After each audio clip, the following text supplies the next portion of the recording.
east boundary, where we have our main site entrance, fixing of the entrance gates has commenced.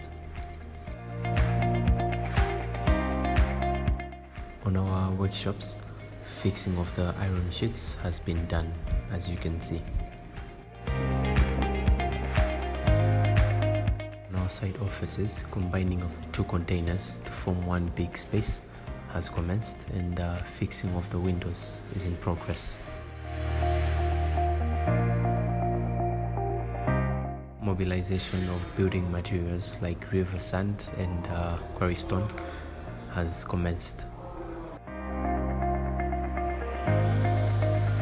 In our seawater area, draining of the water by the channels seems to be working as some of the rebeds are drying up.